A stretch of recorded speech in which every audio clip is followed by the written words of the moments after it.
Friends, ये message बहुत ही important है। इसको पूरा पूरा ज़रूर सुनिए। इसमें डीएम की एनर्जी और चैनलिंग सॉन्ग भी है, लेकिन उससे पहले माँ दुर्गा यूनिवर्स के भी मैसेजेस ज़रूर ध्यान से सुनिए आप सब लोग। क्या आप सब लोग अनंत कोटि ब्रह्मांड ऊर्जा को स्वीकार करने के लिए रेडी हो? ऐसा मैसेज है यूनिवर्स का कलेक्टिव एनर्जी में।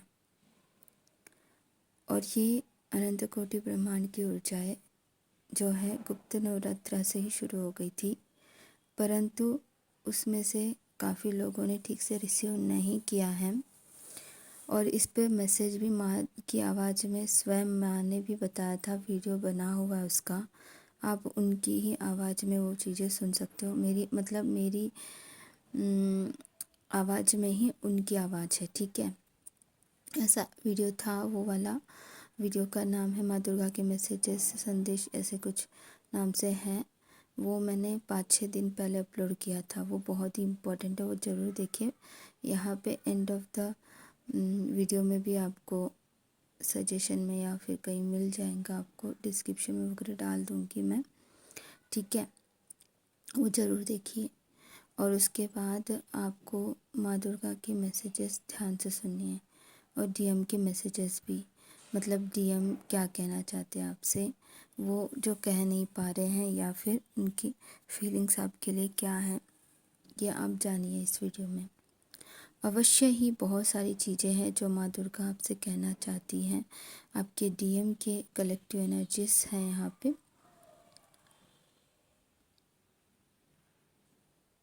तत्पश्चात सारी ऊर्जाएं अपने अंदर सम्मिलित करना है।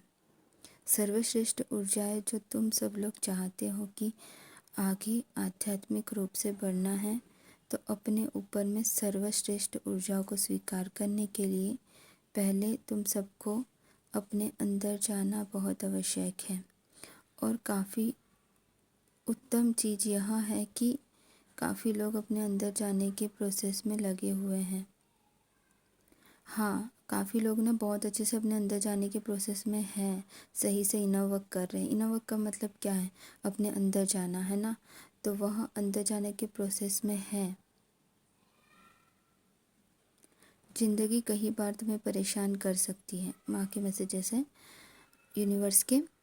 तो ज़िंदगी कई बार तुम्हें परेशान कर सकती है, मतलब बहुत सारे एग्ज़ाम्स एंड बहुत सारे चैलेंजेस तुम्हारे सामने आ सकती हैं।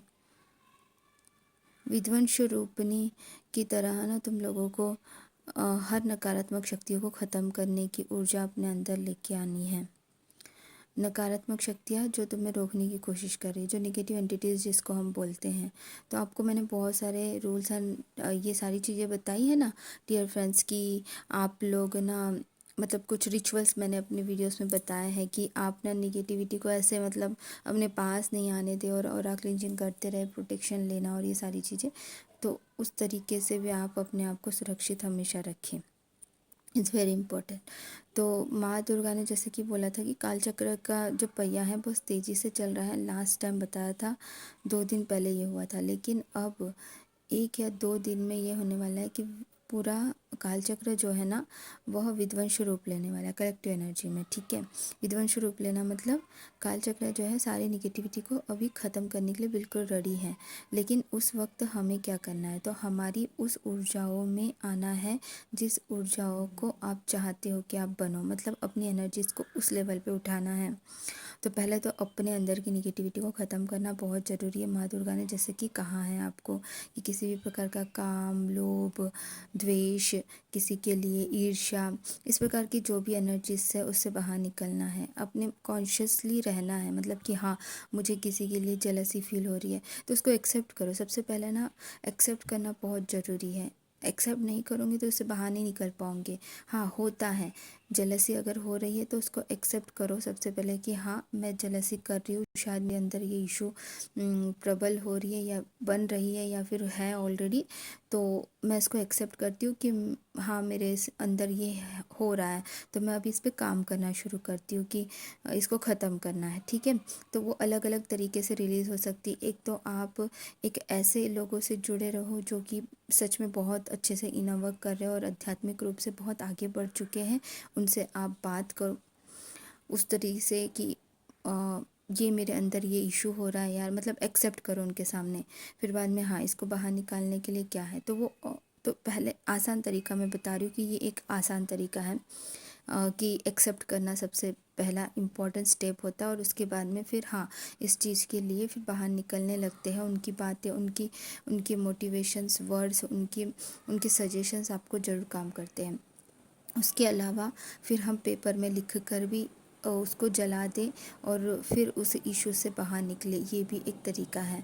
लेकिन पहले एक्सेप्ट, कोई भी चीज़ को एक्सेप्ट करना बहुत ज़रूरी है। बहुत सारे अलग अलग तरीक़ों से हम उसको रिलीज़ कर सकते हैं। फिर मेडिटेशन में बैठ के अपने अंदर के सारे इश्यूज़ को, स्पेशली जब फुल मून होता है उस वक्त अपने सारे इश्यूज़ को आप रिलीज़ कर सकते हो। फुल मून के वक्त भी फुल मून के मेडिटेशंस होते हैं। इज़ वेरी इंपॉर्टेंट कि वो उसको उसी प्रकार से आप करो करके। ठीक है, अब ये तो हो गए मैसेजेस जो बहुत ही इंपॉर्टेंट है, जो यूनिवर्स की तरफ से आपको मिले हैं, और उसी के प्रकार से आपके डीएम की क्या एनर्जी चल रही है ये बताती हैं। अब यहाँ पे ध्यान से सुनो उनकी क्या फीलिंग है आपके लिए, डीएफ के लिए। ठीक है, पहले तो यूनिवर्स का ये भी मैसेज है कि दैवी शक्तियों से आगे बढ़ने के लिए तुम सबको, देखो इससे पहले का भी वीडियो मैंने बताया था कि दैविक शक्तियाँ किस प्रकार से काम करती है। क्या आप ट्विन फ्लेम हो तो उन तक ही, ट्विन फ्लेम्स तक ही ये वीडियो पहुँचेंगे ऑफकोर्स। तो उसमें बताया था कि दैविक शक्तियाँ किस प्रकार से आप पे, मतलब आपसे बात करना चाहती है, आपसे कैसे कांटेक्ट करना चाहती है, किस प्रकार से आपको सजेशन देना चाहती है। ये सारी चीज़ों पे मैंने रिसेंटली वीडियो बनाया है, वो ज़रूर देखिए।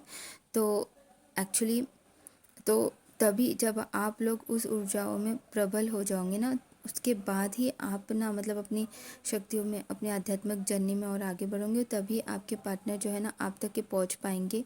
आप तक के उस लेवल की आध्यात्मिक बातें करनी आवश्यक है आप दोनों को एक दूसरे से। ठीक है, तो उस लेवल पे आगे बढ़ोगे और अपने आप को उस रूप में पाओगे। और तुम्हारे डीएम ना बहुत बहुत अभी ना ऐसी एनर्जी चल रही है कि बहुत ज़्यादा याद कर रहे हैं। अगर आपसे बात हो रही भी है, नहीं भी हो रही है, ऑब्सेशन उनके अंदर बहुत क्रिएट हो गया है। उनको लग रहा है कि मैं शायद अपनी डीएफ को ना खो दूंगा, मैं खोना नहीं चाहता हूँ बहुत। वो अगर आपसे कितने भी दूर क्यों ना हो, ऐसे कई लोगों के डीएफ के साथ में ऐसा हुआ है कि किसी कारण से, कोई बड़ा रीज़न नहीं है, छोटे छोटे रीज़नों की वजह से दूर हुए। और कुछ लोग तो बहुत बड़े रीज़न की वजह से भी दूर हुए, फैमिली, थर्ड पार्टी की वजह से, अननेसेसरी चीज़ों की वजह से दूर हुए हैं। लेकिन ऐसा दूर होने के बावजूद भी मतलब सोल जो है अंदर से क्राई कर रही है बहुत ज़्यादा, बहुत ज़्यादा। और फिज़िकल फॉर्म में भी उनको बहुत ज़्यादा तकलीफ़ हो रही है। He can't bear that third parties. ठीक है, जो भी उनके कार्मिक लोग हैं, उनके फैमिली मेम्बर्स, उनको वो बेयर ही नहीं कर पा रहे किसी भी हालत में।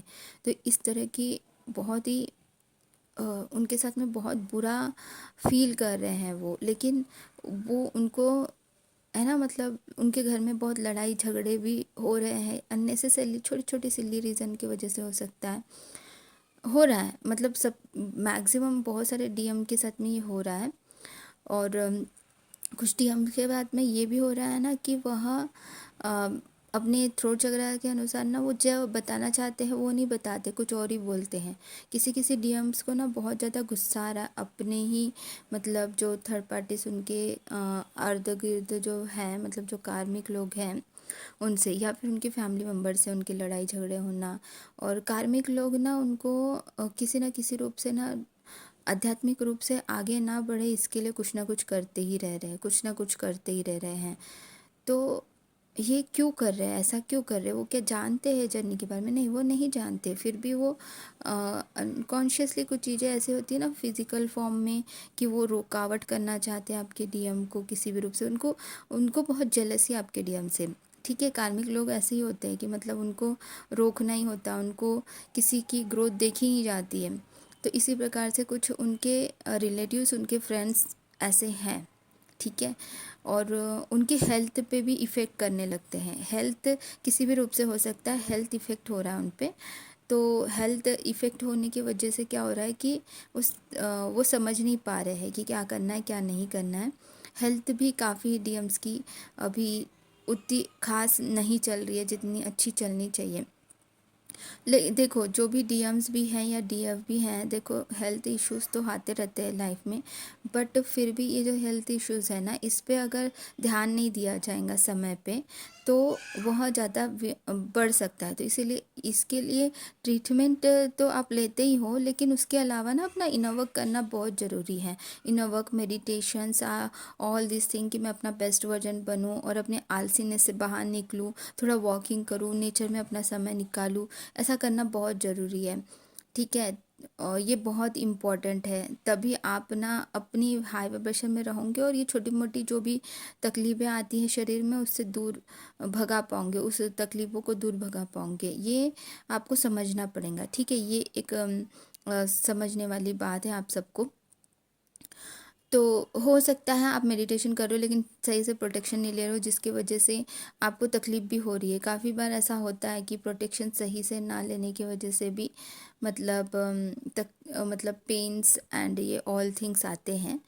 और अपना ऑरा लॉक अच्छे से किया कीजिए, इज़ वेरी इम्पोर्टेंट। और आपके डीएम की चैनलिंग सॉन्ग जो है ये वाला है, सुन मेरे हम सफ़र, क्या तुझे इतनी सी भी खबर,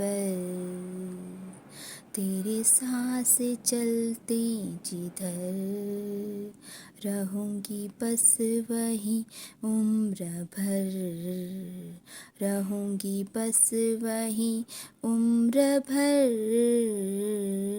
जितनी हंसी ये मुलाकातें हैं, उससे भी प्यारी तेरी बातें हैं, बातों में जो हो जाते हैं सनम, आए ना ओ सफर, तू ही है, हाँ हाँ हाँ, सुन मेरे हम सफ़र, क्या तुझे इतनी सी भी खबर।